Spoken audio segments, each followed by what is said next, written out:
Selamat Hari Raya Idul Fitri buat yang merayakan dan semoga tetap sehat senantiasa. Bagi yang masih berada di perjalanan, semoga bisa sampai dengan selamat di tujuan. Dan pada kali ini kita akan bahas soal pola Bitcoin ini yang saya temukan di mana ada potensi untuk Bitcoin bisa pump di tanggal tertentu ini. Itu yang akan kita bahas di video kali ini dan seperti biasa kita juga akan bahas soal technical analysis Bitcoin dan beberapa altcoin lainnya. Nama saya Kelby dan saya menyajikan informasi seputar fundamental, technical, dan on-chain analysis. Tonton video ini sampai akhir agar informasi yang lengkap dan bermanfaat. Seperti biasa kita akan lihat dulu untuk time frame weekly Bitcoin karena hari ini sudah close weekly. Hari ini adalah hari Senin di mana terjadi penurunan sebanyak 5 minggu dari akhir bulan Maret sampai ke awal Mei ini itu sudah ada 1, 2, 3, 4, 5 minggu close dengan merah. Jadi benar-benar manipulasi daripada whale di mana mereka ingin mengambil lebih banyak Bitcoin lagi dengan cara menjualnya dan membuat ketakutan di pasar. Oke, kalau kita lihat untuk pergerakan harga awal minggu ini tidak terlalu signifikan, masih biasa-biasa saja. Harus lihat di akhir minggu bagaimana. Untuk RSI-nya sendiri itu dia masih arahnya itu masih menaik meskipun ketika kita lihat ini dia sudah breakdown ke bawah. Jadi ketika minggu kemarin close itu ada breakdown ke bawah di situ. Dari MACD-nya bagaimana? Dari MACD-nya ini cross ke bawah sayang sekali ketika ini terjadi sekitar 3 minggu yang lalu. Jadi masih cross ke bawah. Oke.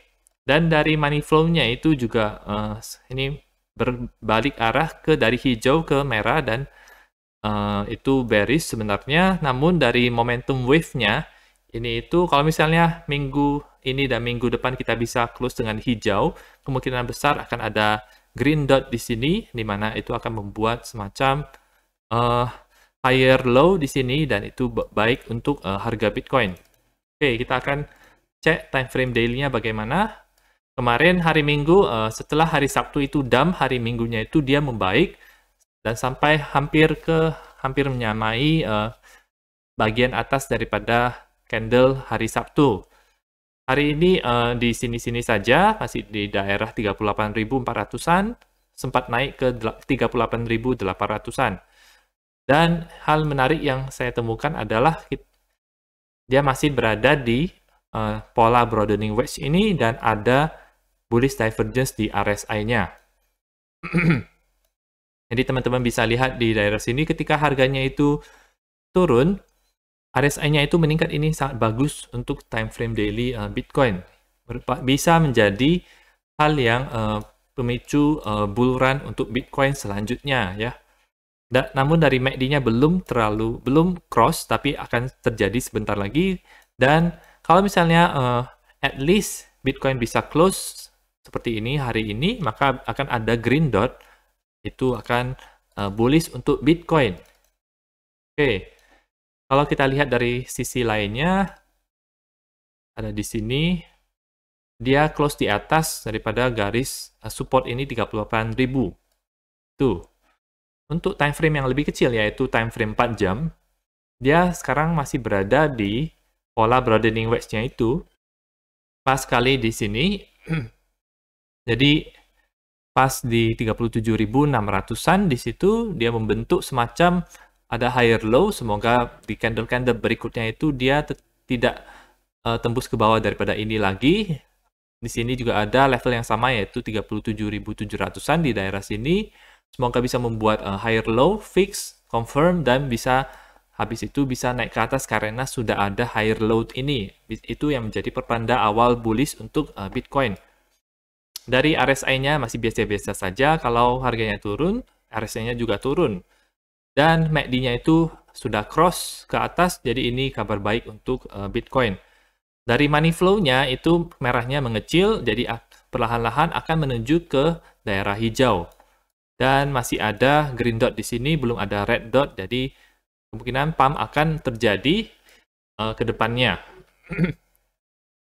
Dan kalau kita lihat untuk time frame kecil 1 jam, ini dia membentuk, jelas sekali membentuk higher low di sini, kemudian dia naik, ada higher high secara lokal di sini, Dan kita akan lihat kira-kira dia bisa koreksi sampai ke mana. Dia sudah retest daerah 38,2.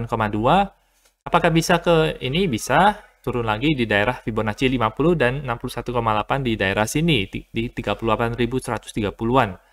Atau kalau misalnya lebih ekstrim lagi, kalau misalnya banyak manipulasi, maka dia bisa sampai jatuh sampai ke 38.000 lagi di daerah sini ya teman-teman, yaitu di daerah support garis ini.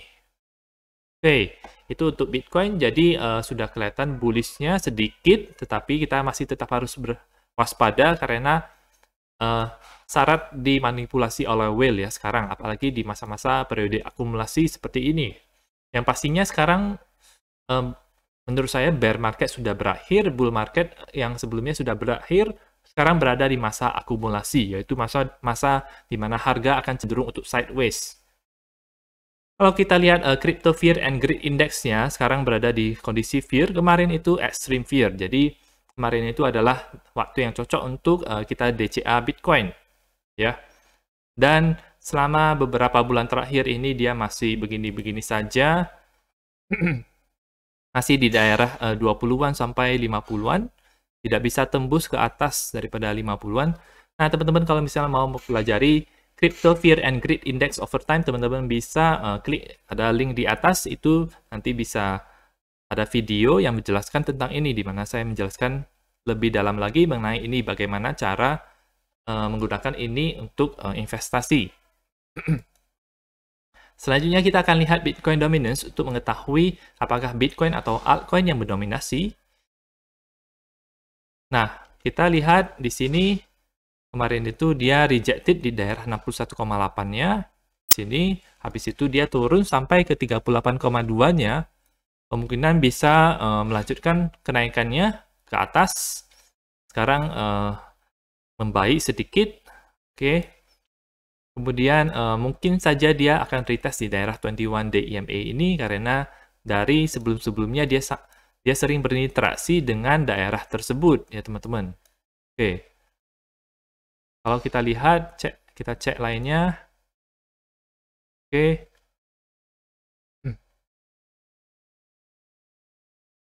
Dan setelah itu RSI, MACD, dan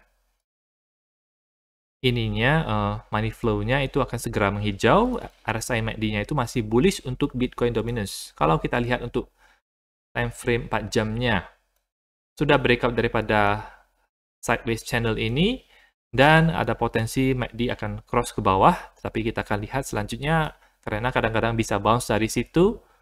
Kemudian RSI-nya itu masih bagus, namun sudah masuk ke daerah overbought kemarin.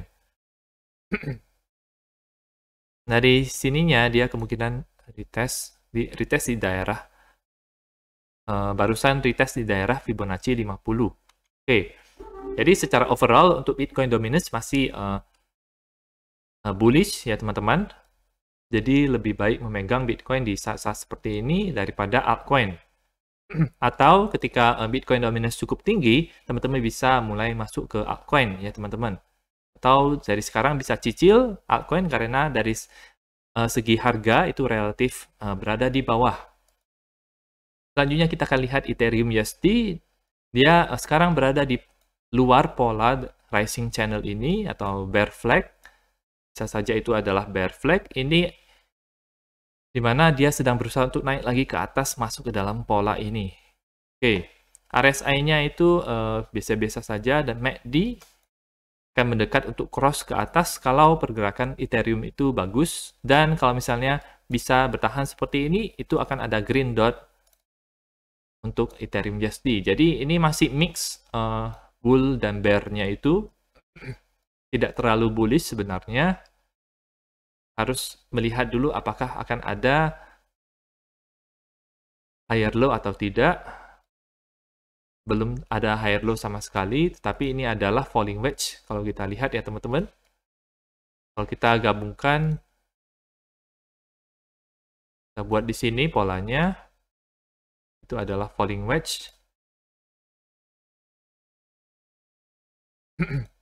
Di mana di daerah harus breakout sampai ke daerah 2.800 atau 2.900 katakanlah biar lebih gampang untuk bisa ke atas lagi. Kita sambungkan yang ini bagaimana?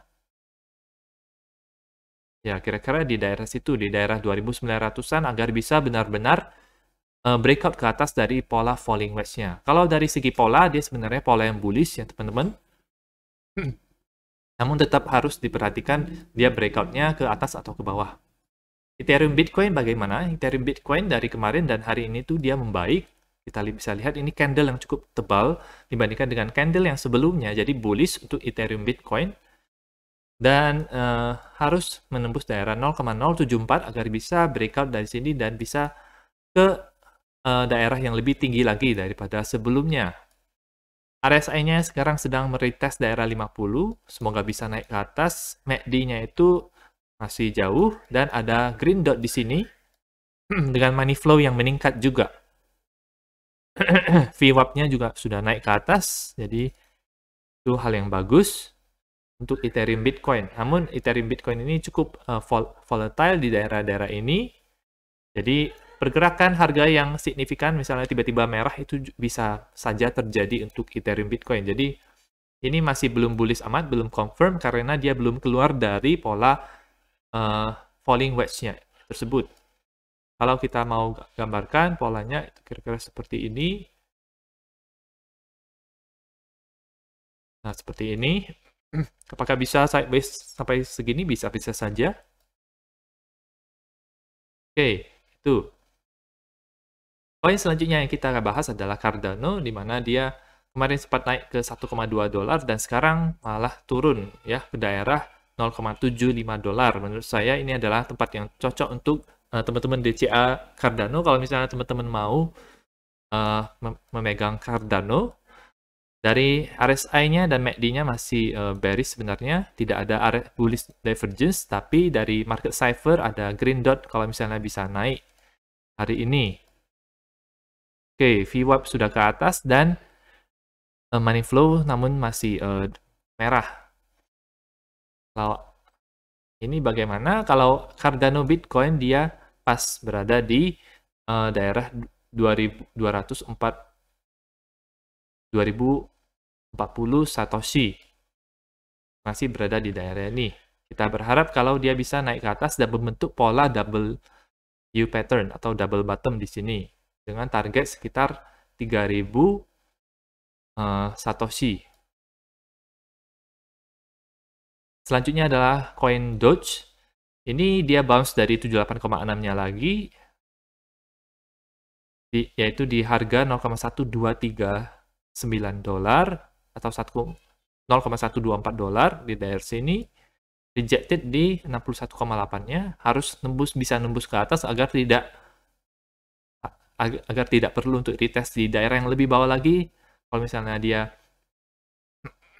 rejected di daerah sini, dia sepertinya harus ke daerah yang lebih banyak volumenya lagi, yaitu di 0,11 dolar ini. Oke, masih ada potensi untuk inverted head and shoulders untuk terjadi. Jadi teman-teman buat yang megang Doge harus bersabar karena sekarang bukan sedang alt season, jadi agak susah dan Bitcoin-nya juga bearish ya teman-teman ya. Sentimen pasar juga negatif, jadi tidak terlalu bullish. MACD dan ininya RSI-nya tidak terlalu bullish. Namun dari money flow-nya ini money flow-nya masih merah. Kemungkinan besar akan ada green dot hari ini atau besok kalau harganya itu membaik. Selanjutnya adalah AV.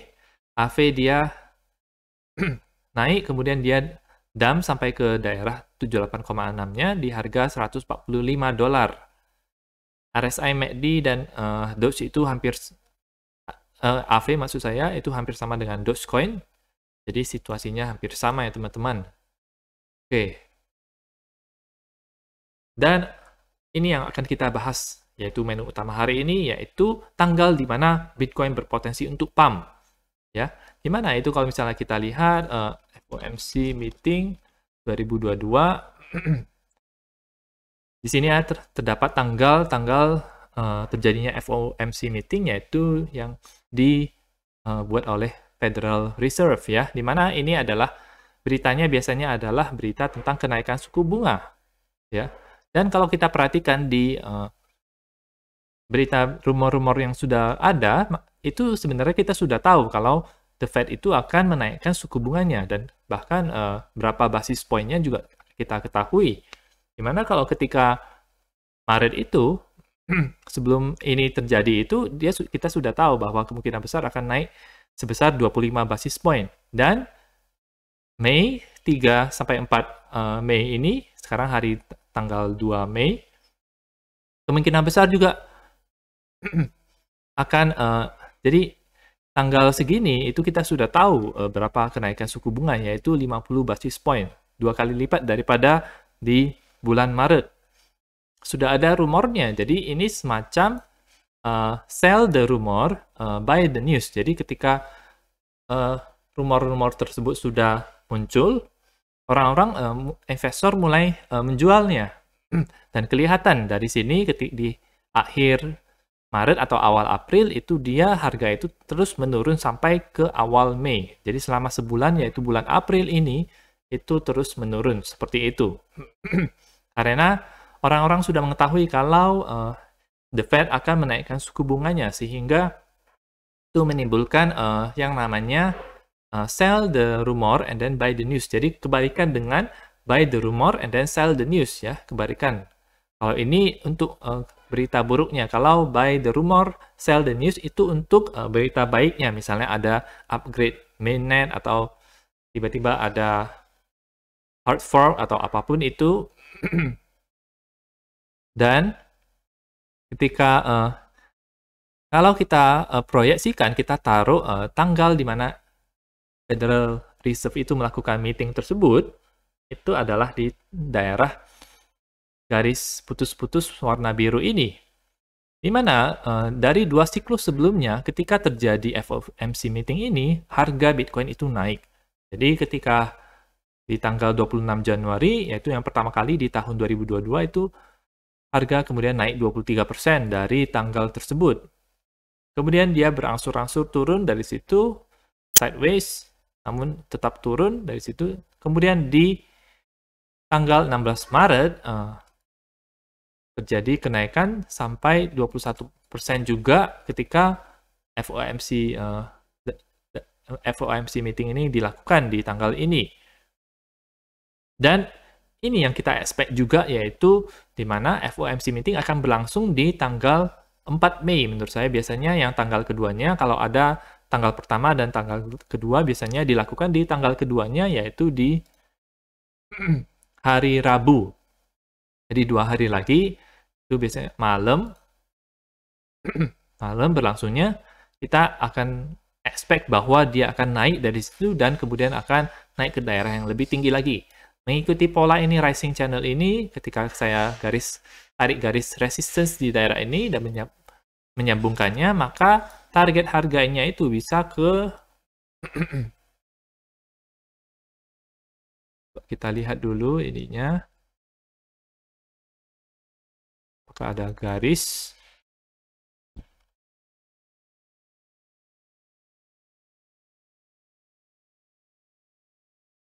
Oke, ini.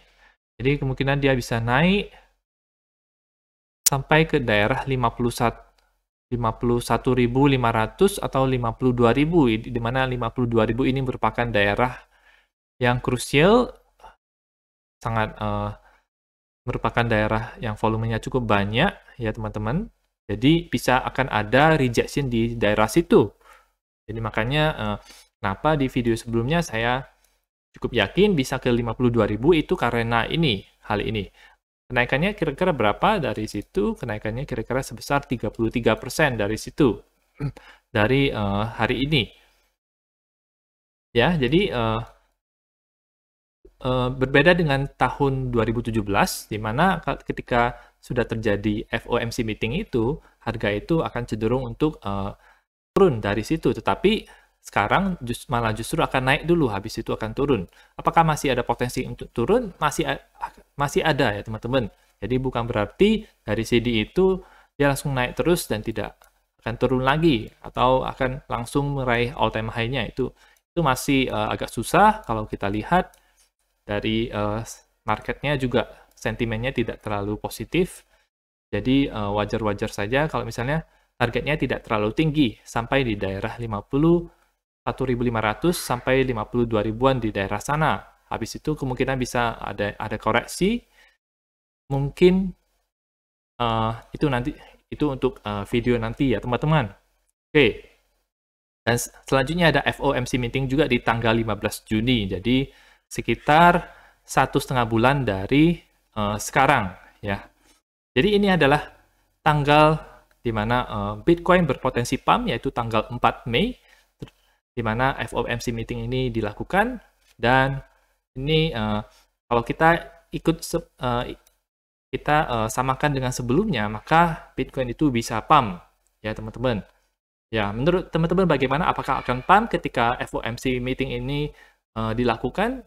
Teman-teman bisa komentar di bawah. Dan itu saja untuk analisa pada hari ini. Semoga informasinya bermanfaat. Semoga teman-teman bisa cuan melalui potensi atau opportunity ini. Dan dukung channel saya dengan mengklik like dan subscribe dan nantikan video saya selanjutnya.